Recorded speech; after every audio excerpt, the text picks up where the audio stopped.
Title: Resilience of the Eternal Sun. Part 1: The Looming Frost.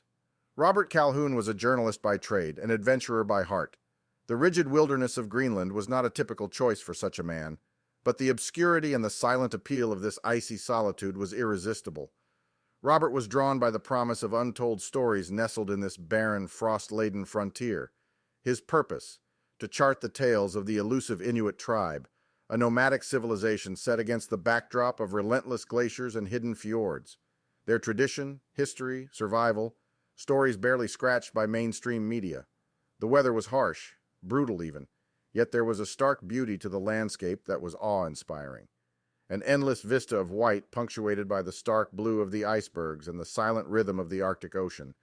The wild winds that howled across the desolate plains bore a silent testimony to nature's indomitable power.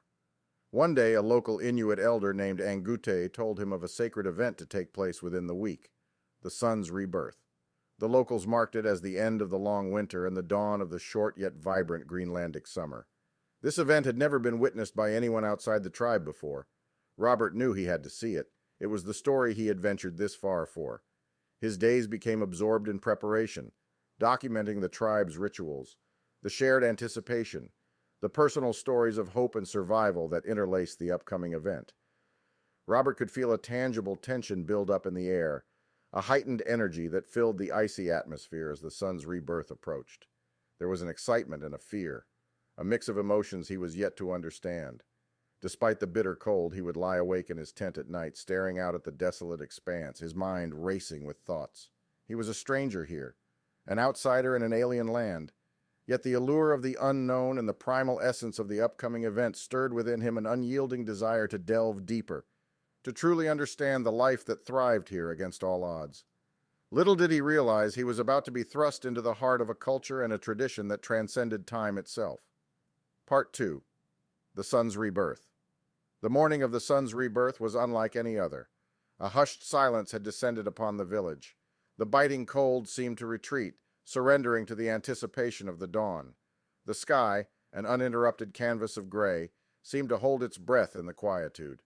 The village was awake, their faces etched with an emotion that straddled reverence and anticipation. Robert stood amidst them, his heart pounding with an unfamiliar energy.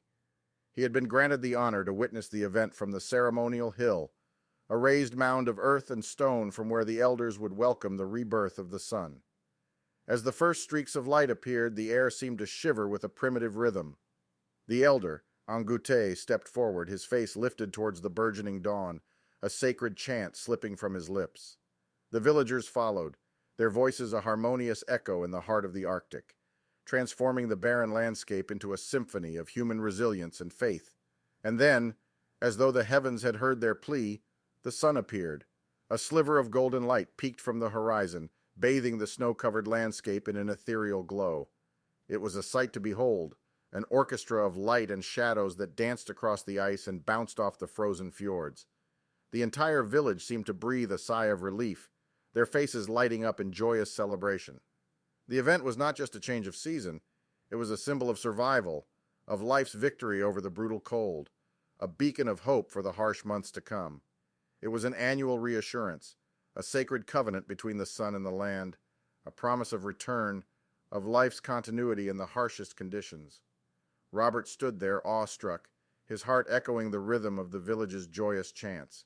He realized he was not merely an observer, but a participant in this grand spectacle of human tenacity. The primal essence of the event had left an indelible mark, seared into his soul, interweaving his own story with that of the Inuit people. The sun's rebirth, as he understood, was more than an event.